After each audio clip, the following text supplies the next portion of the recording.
I'm so excited to bring you this video today. I've been waiting to do it for a while. It is a comparison of the flagship from Princess Cruise Lines, Star Princess, versus the latest and greatest from Royal Caribbean, Star of the Seas. Let's see how this Star versus Star showdown breaks down next.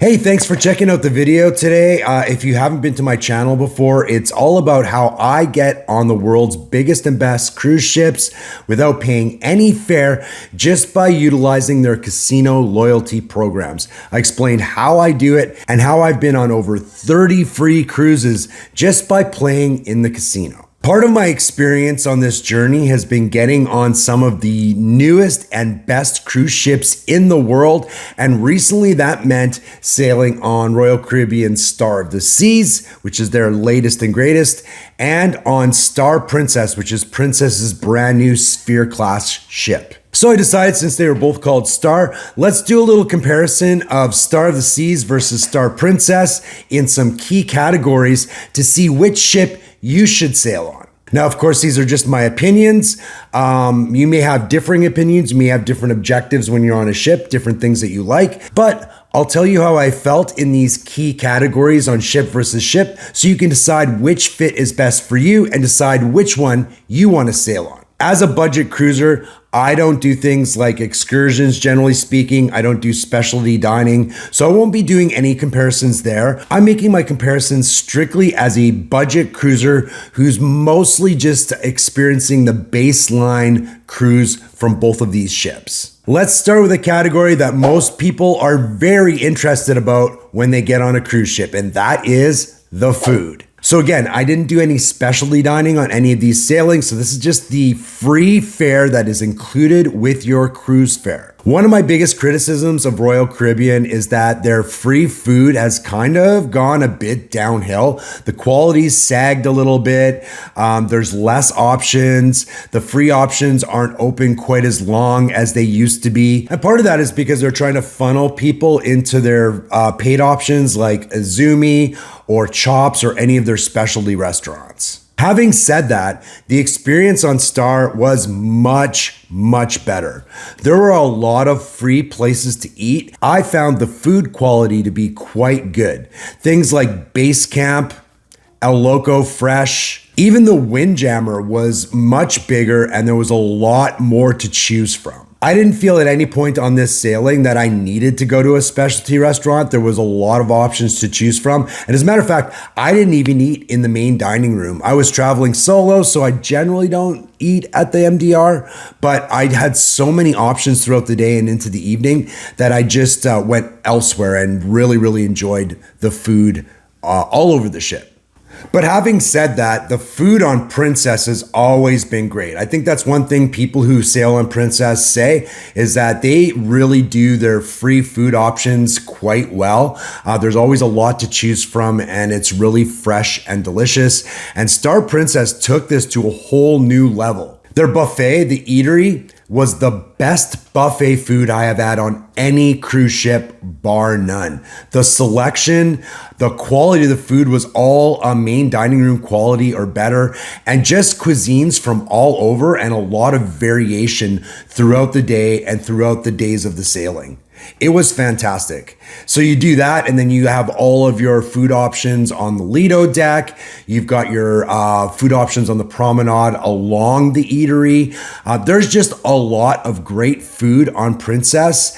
And I gotta say, even though they really upped the game on Star of the Seas, Star Princess wins in the food category. Casino. So I would say that the casinos both have their positives and their negatives. I would say for Star Princess, I really did like the layout of the casino, even though there were a couple of choke points and hard places to get through. For the most part, it's laid out fairly well. There's a really good selection of machines, and it is a very decent sized casino as well. No complaints with the casino on Star Princess, except the drink service. As you know, Princess does not have bars inside the casino, so you have to rely on wait staff to get a beverage, and it was absolutely horrific.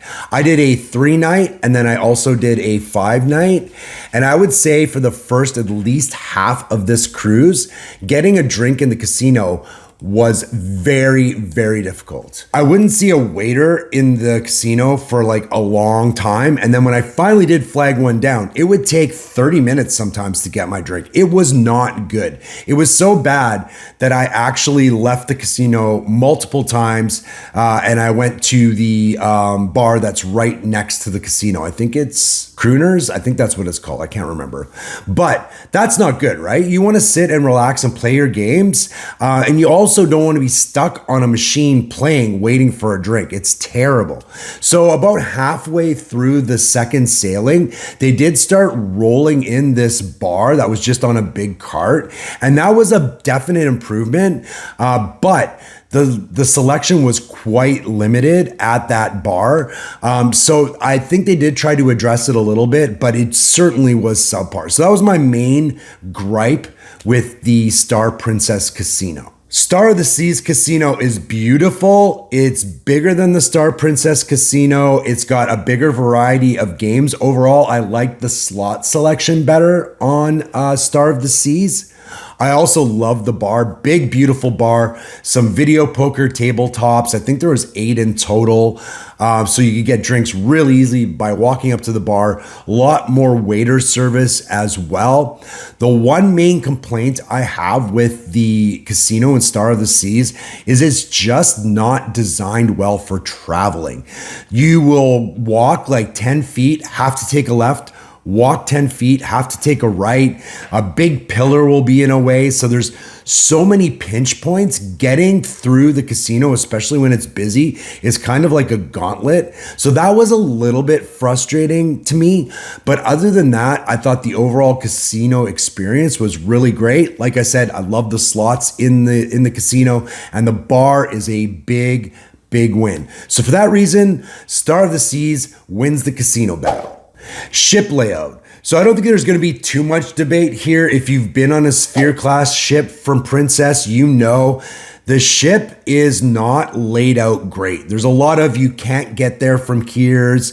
There's a lot of quizzical, like why did they put that here? There are a lot of beautiful spaces, and we'll get to aesthetics in a bit. I would say for navigatability, if that's even a word, definitely Star Princess is not winning that. Star of the Seas, on the other hand, I think that Royal Caribbean has just perfected how to lay out a ship. I really do. Like, I think they modeled this Icon class off of their Oasis class. It's basically just a bigger one. And they've taken a lot of the components and the way that they control the crowd on Oasis class ships, and they've really ported it over to the Icon class. So I found it was really easy to move around on Star of the Seas. There wasn't a lot of pinch points. There wasn't a lot of places where I felt like it's too busy here. They really distribute the other sailors quite well throughout the ship. And another thing I really like about Star of the Seas is that they got that whole family area. They've got the Surfside neighborhood, which has got the water slides and all the games for the kids and restaurants for kids. And families really do tend to camp out there. And I do feel like that also makes you feel like the rest of the ship is a little less kid intensive. So if that's something that you like, that's definitely a win as well. Obviously, the only, I guess, negative about the layout of Star of the Seas is just the fact that the ship is immense, right? It is a big ship. So getting around, pack a lunch, because it's going to take you a while to get from one end of the ship to the other. But other than that, I think Star of the Seas wins in layout category, hands down. Overall aesthetic. So this is just how the ship looks. So I would say this is a really close battle. I think that both cruise lines did an amazing job on their ships. Star Princess is gorgeous. It's got some beautiful, beautiful spaces. The dome is really nice. The main piazza is beautiful. I just think There's a lot of really cool places to go. Like they've got a wake bar with an infinity pool on the back. It's a much more adult and I guess you could say classy aesthetic, but it is a beautiful, beautiful ship, and I really enjoyed it. As for Star of the Seas, like I really like Royal Caribbean's new design elements. I love the colors that they use. I love the stylings that they use, the materials that they use. And Star of the Seas is an absolute beautiful, beautiful ship. All the areas are just so thoughtfully designed depending on where you are. If you're in the water park area, it's so much fun and it's so attractive for kids. The Swim and Tonic swim up bar is just an adult vibe that's really, really cool. Obviously, the pearl in the middle of the ship is absolutely gorgeous. This is just a beautiful, tremendously beautiful ship. I would say this category is really up to your own sense of design and what you like.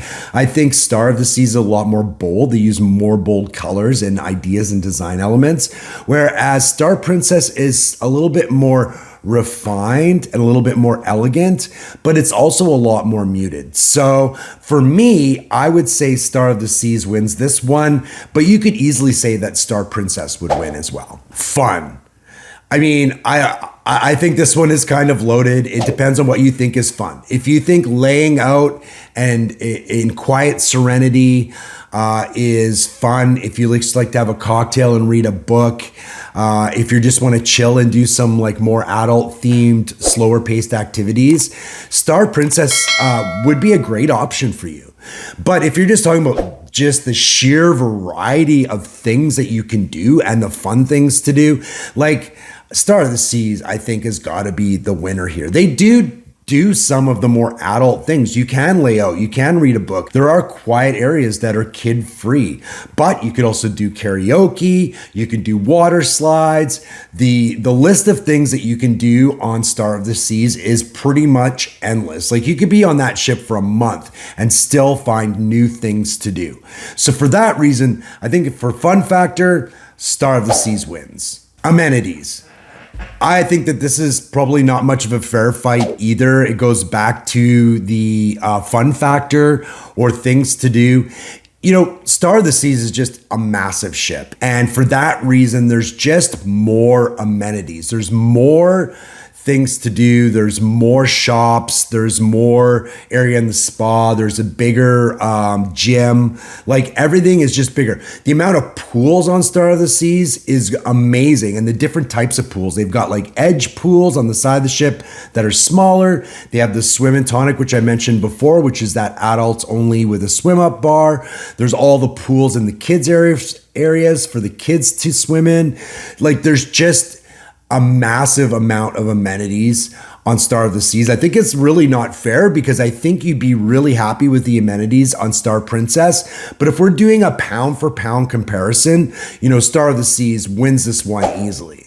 Shipmate comparison. So this one is obviously going to be what your vibe is, right? Like if you want a more mature, relaxed vibe where it's a lot of, kind of middle-aged adults that are just there to have some drinks and to lay out and to do some more slower paced things, really focused on dining, that kind of thing, you're really going to love Star Princess. That's going to be a really solid choice for you. So for that reason, the cruiser average age, I would say, on Star Princess is, 40 to 65.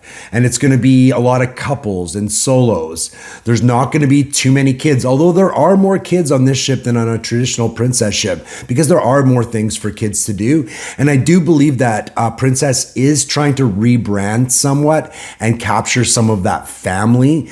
But I don't think the core cruiser for Princess is going to be that family. You're seeing a lot more people looking for a bit more of an elevated experience. And so for that reason, you're going to have people that are, I want to put this in a non-offensive way.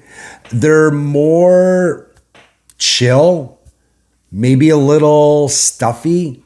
You could go as far as to say kind of uptight. Like, you're going to get a lot of that type of passenger on the ship, which, you know, like I said, if you're just going on to lay out and cruise and have like a really quiet, relaxing cruise, that passenger base might be exactly what you're looking for. I had a lot of really fantastic conversations. I think that's one thing I really liked about Star Princess is that, yes, you do have people who are a little more uptight, but at the same time, I think there's a lot of people too who, you know, will sit and talk to you and share their experiences. And I think that's a really cool vibe as well.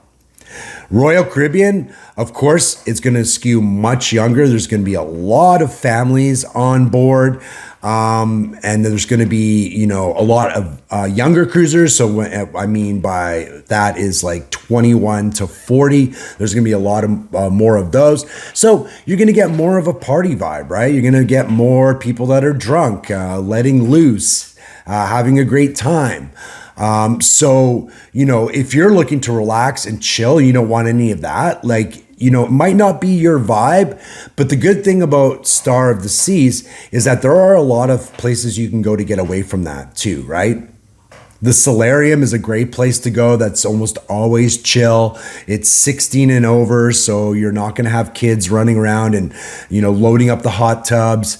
There's a lot of actually really cool places you can go on Star of the Seas that are a little bit more adult themed. And again, because of Surfside, a lot of families tend to gravitate there, so you're not feeling you're being overrun by children all the time. So I think they do a good job of mitigating it, but I would say, you know, it really depends on what you're trying to get out of your cruise.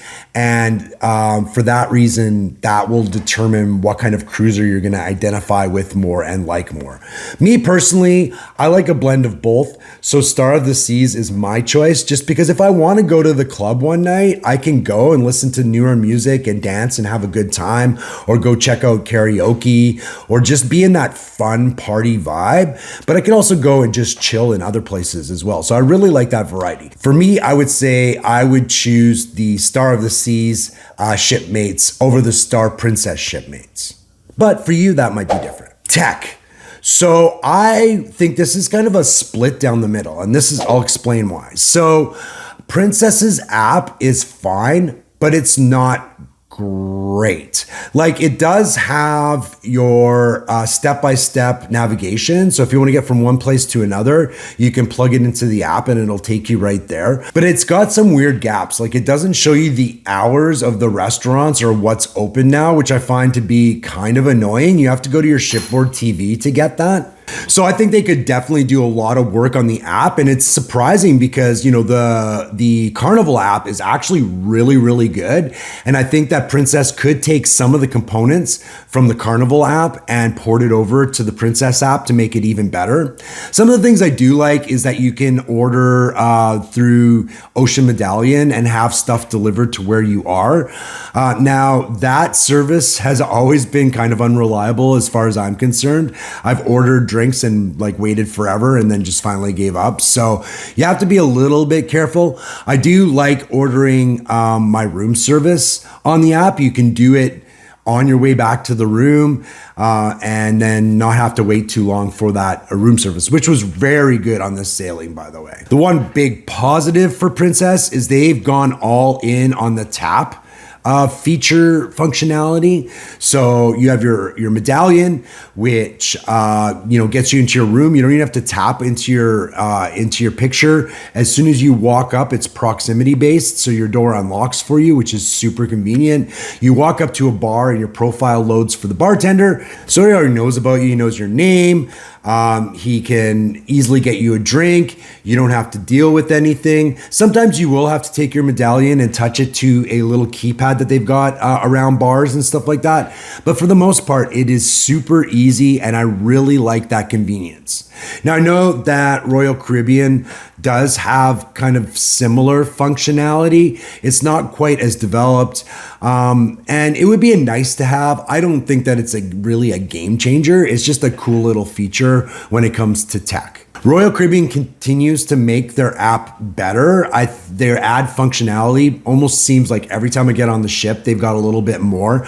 I do like the way you can see what restaurants are open when you're hungry. They've got a lot of other really cool functionality within the app. So I think they do a pretty good job there. I gotta say though, tech for tech, I have to give the nod to Star Princess. So if you're a big tech lover, that might be a checkbox in your favor. Wi-Fi. So actually, it's a dead heat. They both use Starlink. I found the Wi-Fi on both ships to be equally as good. I don't think there's anything to choose here.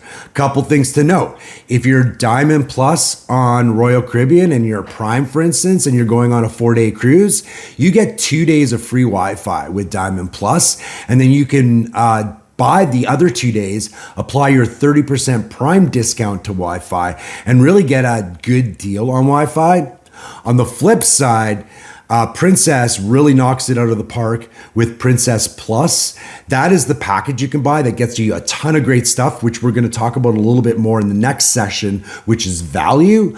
But that includes Wi-Fi. So that actually makes Wi-Fi a really good deal. So I would say, depending on what you do, like if you like to drink more, if you have Diamond Plus, those things will play into which one is more of a value. But as for Wi-Fi quality, I think it's a dead heat. All right, the last one. It's value. This really surprised me. I was going to start by saying, if you're getting casino comps on both ships, what would be the best value? And then if you were paying full fare, which ship would be the best value? And I thought one was going to be one and one was going to be the other, but I was quite surprised, and I'll explain now.